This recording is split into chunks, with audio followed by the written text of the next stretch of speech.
मंत्री संजय शिरसाट आहेत. अधिवेशनाचा शेवटचा दिवस आहे. विदर्भासाठी अधिवेशन होतं, मात्र मुंबईच्या प्रचंड मोठ्या प्रमाणामध्ये घोषणा केल्या गेल्या. विरोधक असं म्हणतायत की महानगरपालिकेच्या तोंडावर अशा प्रकारच्या लोकप्रिय घोषणा केल्या.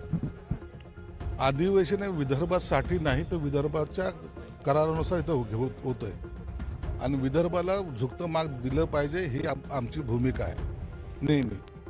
राहिला प्रश्न मुंबईच्या निवडणुका आहेत, नागपूरच्या निवडणुका नाहीत का? नागपूरची महानगरपालिका नाहीत का?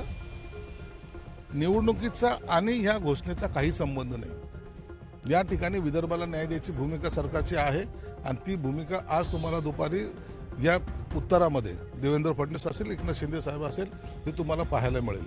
म्हणून विदर्भ हा कधी त्याचा जो बॅकलॉग आहे तो भरायचं काम या महायुतीच्या सरकारने केलेलं आहे. रायगड जिल्ह्यामध्ये जे द्वंद्व युद्ध सुरू आहे शिवसेना आणि राष्ट्रवादी काँग्रेसमध्ये, अजितदादांनी मध्यस्थी केली असं म्हणतंय. त्यामुळे आता रायगडचा तिढा जो पालकमंत्र्याचा वर आहे तो आत्ता तरी सुटणार आहे. त्याबद्दल मध्यस्थी काय केली याची मला कल्पना नाही, परंतु तो तिढा सुटावा, वारंवार एकमेकावर टीका करणं हे योग्य नाही, हे माझं स्पष्ट मत आहे. ज्या पद्धतीने या सगळ्या आपण घोषणा बघतोय, महानगरपालिकेच्या निवडणुका जवळ आहेत, कधीही त्या घोषित होतील. मुंबई महानगरपालिकेमध्ये शिवसेना भारतीय जनता पार्टीवर लढत असताना उर्वरित महानगरपालिकेच्या निवडणुकीमध्ये भाजपबरोबर तुम्ही जाणार आहात, कारण आता मोठ्या प्रमाणामध्ये उमेदवारांची जी आहे ही आता मागणी होणार आहे आणि त्यामुळे ती चढावर पाहताना असं वाटतं तुम्ही एकत्र लढ. आम्ही महायुती म्हणूनच लढणार आहोत. महायुती म्हणून आता सर्व वरिष्ठ नेत्यांचं ठरलेलं आहे. प्रत्येक ठिकाणी महायुतीमध्ये लढायचं आणि जिंकायचं हे आमचं धोरण आहे. म्हणून कुठेही वाद होणार नाही याची काळजी आम्ही घेतो. पृथ्वीराज चव्हाण असं म्हणतात की येत्या काही महिन्याभरामध्येच देशामध्ये प्रचंड मोठे बदल होणार आहेत. देशाचा पंतप्रधान जो आहे तो मराठी होणार आहे.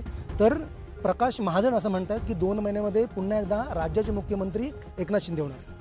आता सर्वजण आता ज्योतिषी व्हायला लागलेले आहेत. जो पक्षाचा नेता कोणी बोलत नाही, परंतु पृथ्वीराज चव्हाण सारखे ज्येष्ठ नेत्यांनी असं सांगावं. मला वाटतं हे नवीन उद्योग त्यांनी सुरू केलेला आहे आणि जो काही निर्णय होईल तो चांगलाच होईल, परंतु कधी होईल हे आत्ता सांगता येणार नाही.